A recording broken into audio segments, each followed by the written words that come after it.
Good morning friends. आज हम BSc part second के फिजिक्स फर्स्ट पेपर में यूनिट थर्ड को कंटिन्यू करते हुए क्वांटम स्टैटिक्स का जो टॉपिक पढ़ रहे हैं वो है थर्मोआयनिक इमिशन, तापायनिक उत्सर्जन। क्या होता है ये तापायनिक उत्सर्जन?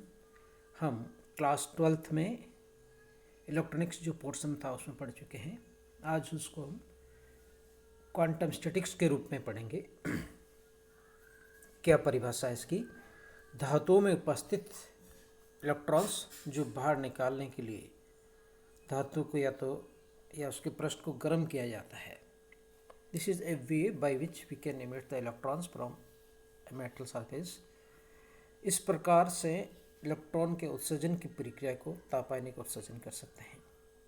यानी धातुओं को गर्म करके जो इलेक्ट्रॉन को बाहर निकालते हैं, इस बाहर निकालने की जो प्रक्रिया है उसको हम तापायनिक उत्सर्जन कहते हैं, थर्मो आयनिक इमिशन कहते हैं।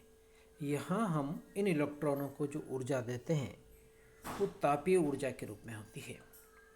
That's why it is called thermo ionic emission.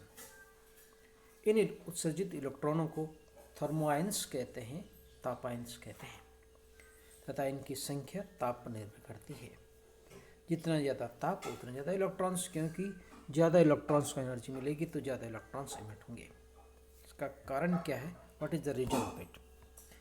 Explanation of the emission of the electron due to the thermal energy. धातु के पृष्ठ के अंदर स्थित संयोजी इलेक्ट्रॉन्स, जो वैलेंस इलेक्ट्रॉन होते हैं, जो आउटरमोस्ट ऑर्बिट में होते हैं, का अन्य आंतरिक पूर्ण कोशों का आवरणीय प्रभाव हो जाता है, स्क्रीनिंग इफेक्ट होता है। यानी जो अंदर के जो इलेक्ट्रॉन्स है उनके कारण ये जो बाहर के इलेक्ट्रॉन्स हैं इन पे जो नेट फोर्स होता है वो कम होता है। दूसरा, न्यूक्लियर के साथ दुर्बल बल होने के कारण, क्योंकि जो डिस्टेंस है इन वैलेंस इलेक्ट्रॉन की फ्रॉम द न्यूक्लियस वो ज़्यादा होती है, इसलिए इन पे जो नेट फोर्स होता है वो कम होता है। इसलिए धातु के पृष्ठ के अंदर ये इलेक्ट्रॉन लगभग मुक्त रूप से यादृच्छिक गति करते हैं, लगभग नियरली फ्रीली रैंडम मोशन करते हैं। परंतु धातु की सतह पर निकट स्थित धन आयनों के कारण, जो पॉजिटिव आयन से क्रिस्टल के कारण इलेक्ट्रॉनों की धातु के पृष्ठ पर बाहर की ओर गति के विरुद्ध अंदर की ओर बल अनुभव होता है। क्योंकि जो न्यूक्लियस है, ये जो पॉजिटिव आयन्स है, जो क्रिस्टल है, वह इन इलेक्ट्रॉन्स को बाहर की तरफ निकलने नहीं देते, धातु की सतह से बाहर नहीं निकलने देते, एक अंदर की ओर बल अनुभव करते हैं, जिसका कारण उत्पन्न स्थितिज ऊर्जा यू आर, जो दूरी के व्युत्क्रमानुपाती है, जिसको हम 11th में भी पढ़ के आए हैं। U R is inversely proportional of the R. R बढ़ने के साथ में यू आर का मान कम होता जाता है, का मान पृष्ठ के बाहर की ओर अधिकतम या शून्य होता है, मीन्स आउटर मोस्ट पे 0 होता है। इलेक्ट्रॉन एक अवरोध बल का अनुभव करते हैं, that is attractive force is applied on this one, जिससे पृष्ठ पर एक विभवरोधी का पोटेंशियल बैरियर उत्पन्न हो जाती है। इसके कारण इलेक्ट्रॉन बाहर की ओर उत्सर्जित नहीं हो पाते, यानी उसकी सतह पर इन आयनों और इलेक्ट्रॉनों के मध्य आकर्षण बल के कारण एक विभवरोधी का उत्पन्न हो जाती है, that is responsible to bind the electrons inside the metal surface. इसी को पार करने के लिए, विभवरोधिका को हटाने के लिए, पार करने के लिए हमें अतिरिक्त ऊर्जा की आवश्यकता होती है। इस ऊर्जा को हम तापायनिक ऊर्जा के रूप में कह सकते हैं, दैट इज थर्मोआयनिक एनर्जी के रूप में कह सकते हैं। Now we start analysis of it. Fermi Dirac वितरण फलन के अनुसार धातु पृष्ठ से इलेक्ट्रॉन उत्सर्जन के लिए आवश्यक न्यूनतम ऊर्जा कार्यफलन के बराबर होती है। इसका मान EB माइनस EF के बराबर होता है। EB that is the binding energy, जिसके कारण हमने जो बाहर जो पोटेंशियल बैरियर के कारण उत्पन्न होती है। EF जो इलेक्ट्रॉनों की अधिकतम संभव ऊर्जा है, दैट इज वी से EF फर्मी एनर्जी। यहाँ EB इलेक्ट्रॉन के लिए विभवरोधी का है, पोटेंशियल बैरियर है, और EF फर्मी ऊर्जा स्तर है। इसको हम इस चित्र से समझ सकते हैं। इस फिगर में हमने ये जो रेड रेड पॉइंट लगाए हैं, दैट आर द न्यूक्लियस। और उसके कारण जो इलेक्ट्रॉन्स है उसके चारों तरफ घूमते हैं। इन इलेक्ट्रॉनों के जो घूमता है उनके अंदर के जो और इलेक्ट्रॉन्स है जो न्यूक्लियस है उनके कारण धातु की पृष्ठ से जो r=0 है उसके अंदर वाली सरफेस मीन्स दैट इज इस लाइन जो वर्टिकल लाइन है उसके लेफ्ट हैंड साइड में जो हमने देख रखा है कि ये इस तरह से जो इलेक्ट्रॉन्स है वो सभी न्यूक्लियस में आराम से घूम सकते हैं मीन्स रैंडमली फ्रीली घूम सकते हैं। जबकि बाहर की तरफ हमने जो बाहर की तरफ एक कर्व बनाया है that is a the U R that is potential energy curve. इसका मान आर के अकॉर्डिंग जैसे हमने पहले भी किया है U R is inversely proportional to R है। अब यह जो ई बी है वो सबसे हाईएस्ट लेवल पे कह सकते हैं that is the barrier energy. और ई एफ जहाँ तक इलेक्ट्रॉन्स भरी जा सकते हैं उनकी एनर्जी है फर्मी एनर्जी से हम पिछले टर्न पे पढ़ के आए हैं। इन दोनों का जो अंतर है उसको हम वर्क फंक्शन कहते हैं E B minus E F. मतलब ये है कि ई एफ तक तो इलेक्ट्रॉन्स रह सकते हैं, ई बी हमारा बैरियर है, इस दूरी को पार करने के लिए हम अतिरिक्त ऊर्जा की आवश्यकता होती है और जिसको हम कार्यफलन कहते हैं। इस प्रकार इलेक्ट्रॉन की अधिकतम संभाव्य ऊर्जा ई एफ हो सकती है और ई बी विभव रोधिका है। अतः प्रत्येक इलेक्ट्रॉन को धातु की सतह से बाहर निकालने के लिए E B minus E F ऊर्जा की आवश्यकता होती है। परम शून्य ताप पर यह अंतर this difference is equal to the work function. ये कार्यफलन यदि इलेक्ट्रॉन वोल्ट में लेते हैं तो सीधा फाई के फॉर्म में आ जाता है और यदि फाई को हम वोल्ट में रिप्रेजेंट करते हैं तो इसको ई से मल्टीप्लाई करना पड़ता है, चार्ज ऑफ इलेक्ट्रॉन से मल्टीप्लाई करना पड़ता है। Then we say e phi equal to the phi is in volt then e phi equal to E B minus E F. और यदि फाई को हम सीधा ही इलेक्ट्रॉन वोल्ट में रिप्रेजेंट कर रहे हैं then phi equal to the E B minus E F. Now thermoionic emissions के लिए एक इम्पॉर्टेंट फार्मूला होता है जो धारा घनत्व और ताप के मध्य एक रिलेशंस डेवलप करता है, उसको हम कहते हैं रिचर्डसन दुश्मन इक्वेशन।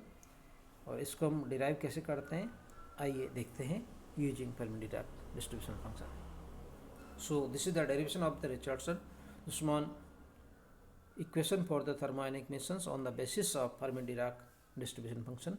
फर्मी-डिराक वितरण फलन के आधार पर तापानिक उत्सर्जन हेतु रिचर्डसन दुश्मन समीकरण। क्या समीकरण आता है पहले हम देखते हैं। वह समीकरण जो तापानिक उत्सर्जन धारा घनत्व J व उत्सर्जक के कार्यफलन फाई वह परम ताप T के मध्य संबंध स्थापित करता है वह रिचर्डसन दुश्मन समीकरण कहलाती है। J equal to AT² exponentially of the -5/kT where A is the constant, phi is the work function and T is the absolute temperature. Now according the Fermi-Dirac statics, क्योंकि इलेक्ट्रॉन फर्मियंस होते हैं इसलिए इसमें जो statics लागू होगी वो Fermi-Dirac statics होगी। P व P प्लस dP संवेग अंतराल के मध्य एकांक आयतन उपस्थित इलेक्ट्रॉनों का संबंध होता है। dN equal to 8πp² dP by the h³ exponentially of the E minus E F by the KT plus 1 जिसको हम पहले डिराइव कर चुके हैं।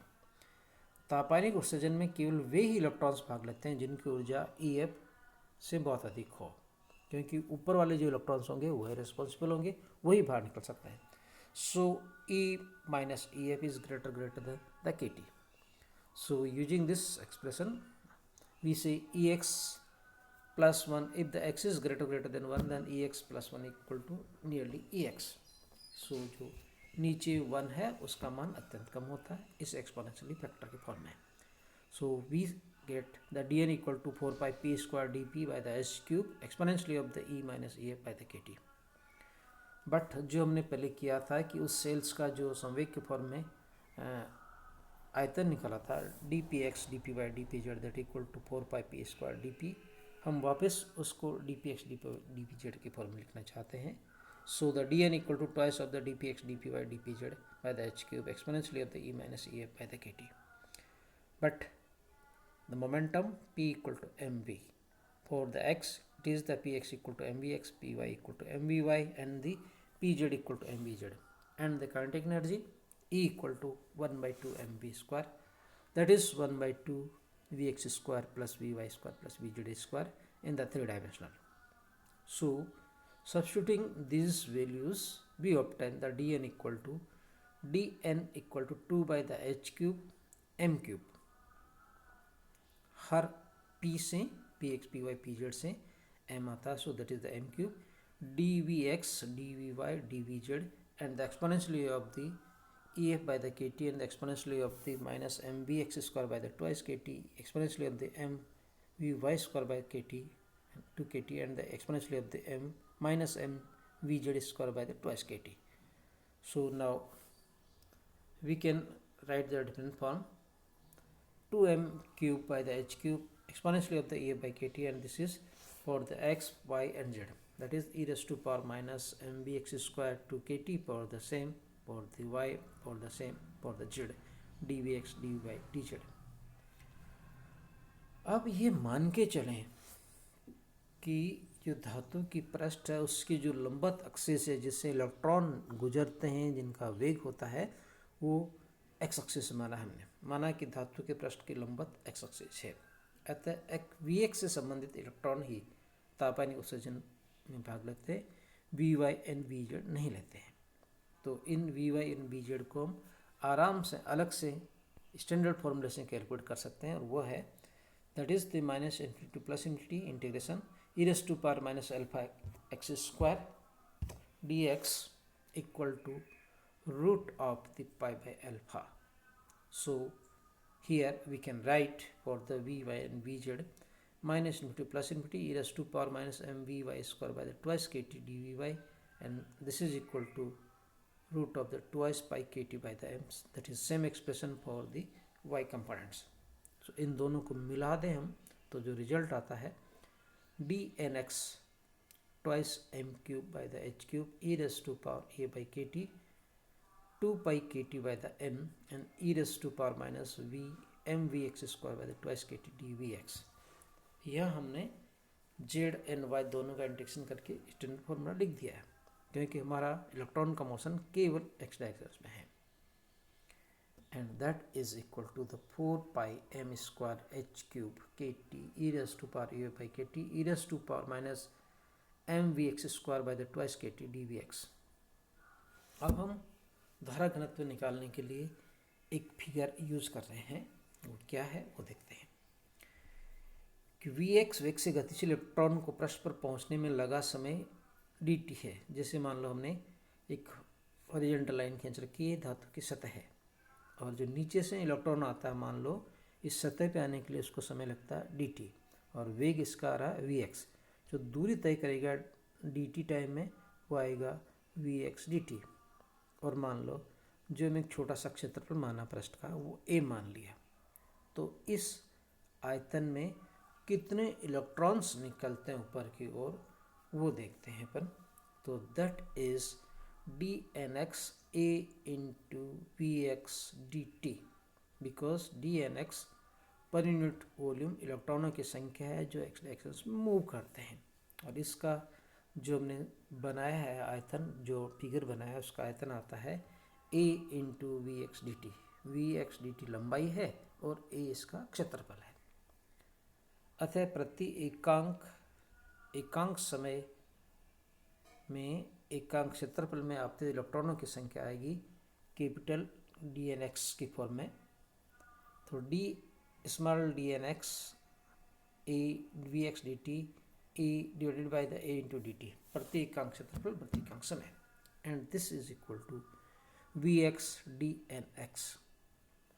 डी एन एक्स को वैल्यू को हम इक्वेशन थर्ड से सब्स्टिट्यूट करते हैं तो हमें मिलता है कि D capital N X 4 pi M square K T by the H cube E raise to power A by K T V X, this is the additional terms, E raise to power minus M V X square by the twice K T and the D V x.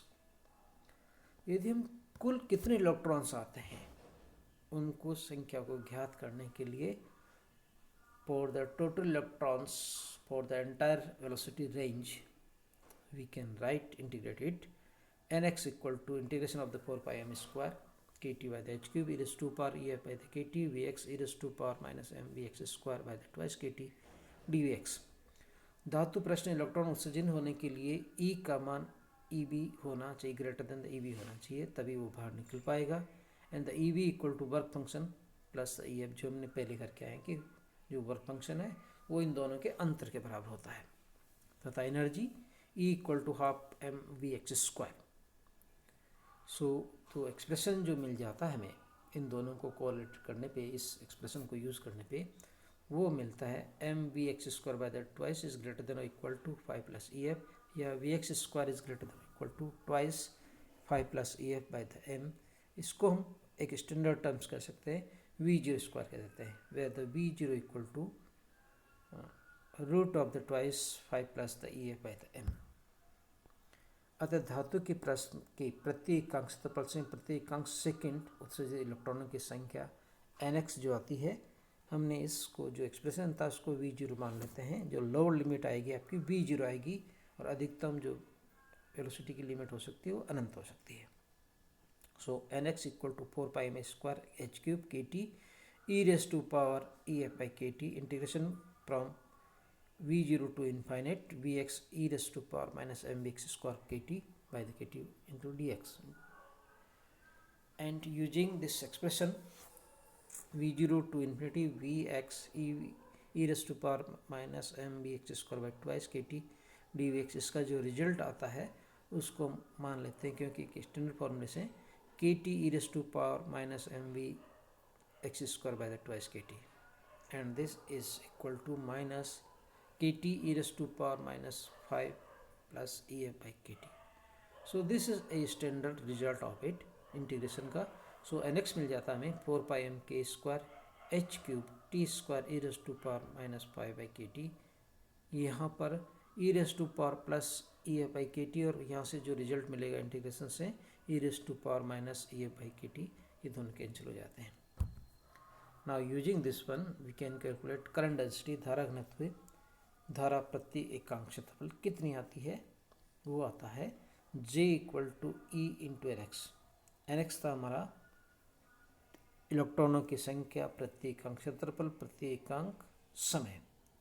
E यदि इलेक्ट्रॉनों का charge रहता है तो ये जो E N x आएगा वो आएगा total charge per unit time per unit area, या इसको हम धारा घनत्व भी लिख सकते हैं।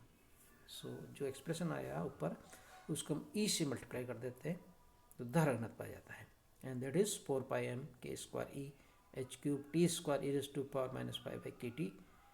ब्रैकेट में जो टर्म्स है उसको हम एक कांस्टेंट मान लेते हैं ई ए, जो उस मटेरियल की प्रॉपर्टीज पर डिपेंड करता है कि किस तरह का नेचर है।